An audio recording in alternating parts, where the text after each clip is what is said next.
दोस्तों नमस्कार। मैं आपको अपने channel Mona darling short film पर एक ऐसी कहानी बताने जा रहा हूँ जिस कहानी को सुनकर आपको मज़ा भी आएगा और सबक भी सीखेंगे। तरक्की के लिए रास्ते भी उसमें समझ में आएगा। तो दोस्तों कहानी ये है कि बहुत पहले की बात है, जब गांव दूर दूर थे और जंगल था और लोगों को आने जाने के लिए सवारी के कोई साधन नहीं थे। आजकल की तरह कार, मोटर कार या मोटरसाइकिल नहीं होती थी। भारत में पैसे से पहुँच गए, पैदल जाना पड़ता था और सड़क के नाम पर एक पगडंडी रास्ता हुआ करता था। एक मूर्तिकार अपने गांव से दूसरे गांव जाने के लिए घर से निकला और रास्ते में जब पैदल पैदल जा रहा था तो रास्ते में काफ़ी उसे थकावट हुई, धूप थी। तो वो एक छाया तलाशने लगा कि जिसमें बैठकर कुछ देर तक ठंडक महसूस करे, फिर या अपनी यात्रा को आगे ले जाए। तो रास्ते में दूर से देखा एक बरगद का पेड़ था। वो बरगद के पेड़ के पास गया और बरगद के पेड़ के नीचे बैठ गया और उसकी ठंडी ठंडी हवा में और छाया में आराम करने लगा। तभी उसने देखा सामने एक पत्थर पड़ा हुआ था। तो देखने में ऐसा था कि इसमें मूर्ति बनाई जा सकती है और मूर्तिकार वो ऐसा पत्थर तुरंत समझ में आ गया कि इस पत्थर से एक अच्छी मूर्ति बन सकती है। वो पत्थर के पास गया, पत्थर को उठाकर अपने पास लाया और अपने बैग से छीनी हथौड़ी निकाली और उसे छीलने लगा।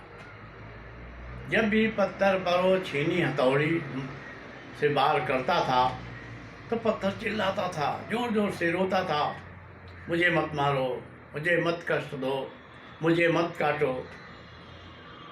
और ऐसी आवाज़ें सुन सुनकर मूर्तिकार का भी दिल बेचैन हो गया।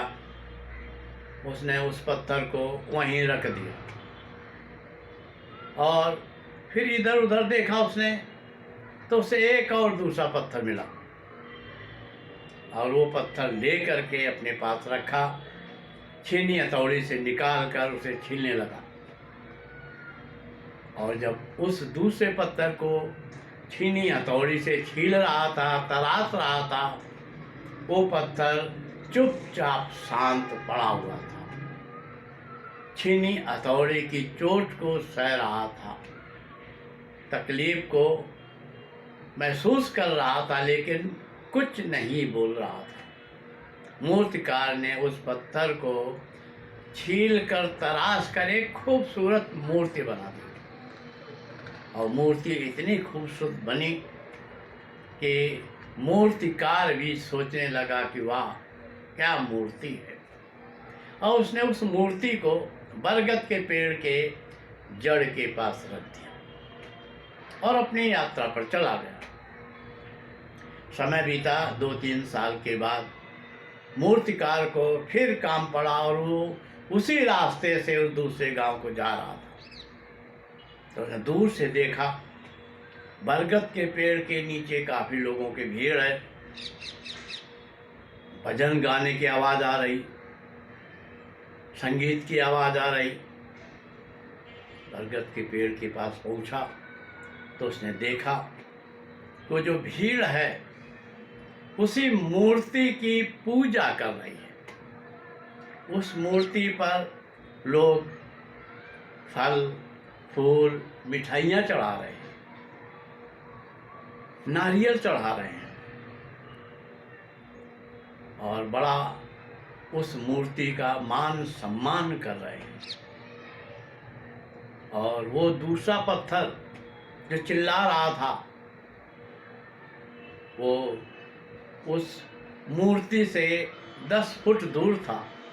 लोग उस पत्थर पर नारियल फोड़ते थे और जब नारियल फोड़ते थे तो चिल्लाता था। मूर्तिकार उस पत्थर के पास गया जिस पर नारियल फोड़ते थे लोग, जिसने मूर्ति बनाते समय रोया, चिल्लाया और मूर्तिकार ने छोड़ दिया। पत्र। मूर्तिकार बोला, भाई तुमने मूर्ति बनाते समय कष्ट को नहीं सहा। आज तुम्हारा कष्ट और बुरा दिन है। आज लोग नारियल तोड़ते तुम्हारे सिर पर मार करके, तुम दर्द से चिल्लाते हो। और वो पत्थर जिससे मूर्ति बन गई उसको लोग पूज रहे हैं। काश तुम भी थोड़ा कष्ट सह लेते और तुमको मैं मूर्ति के रूप में ढाल पाता। दोस्तों, कहानी का मतलब यही है कि जब आप शुरू में पढ़ाई करते हैं, ट्रेनिंग लेते हैं, कोई बिजनेस व्यापार करते हैं, तो उस बिजनेस व्यापार के लिए पढ़ाई लिखाई करते समय तकलीफ सहिए, दुख उठाइए, कष्ट उठाइए। और वही दुख तकलीफ जो शुरू में कष्ट उठाते हैं, मेहनत करते समय, पढ़ते समय, भविष्य बनाते समय, बिजनेस करते समय, तो आपका वही दुख दर्द आपको ऊंचाइयों तक पहुंचा देता है। दुनिया के चारों तरफ तुम्हारी शोहरत फैल जाती है और तुम तरक्की करते हो। अगर तुम शुरू में अपने कष्टों को नहीं सहन करते या थोड़ा बहुत मेहनत नहीं करते, तकलीफ नहीं उठाते, तो तुम्हारी तरक्की नहीं होती। इसलिए आगे बढ़ने के लिए, तरक्की करने के लिए, भविष्य बनाने के लिए, करियर बनाने के लिए थोड़ा बहुत दुख सहना चाहिए और मेहनत करना चाहिए। तो आपका वो दुख आपको खुशियों में बदल देगा, आपकी तरक्की के रास्ते खोल देगा। यही हमारा कहानी का संदेश है। दोस्तों, कहानी कैसी लगी इसे लाइक करें, शेयर करें और हमारे चैनल को देखते रहें। आपको नमस्कार।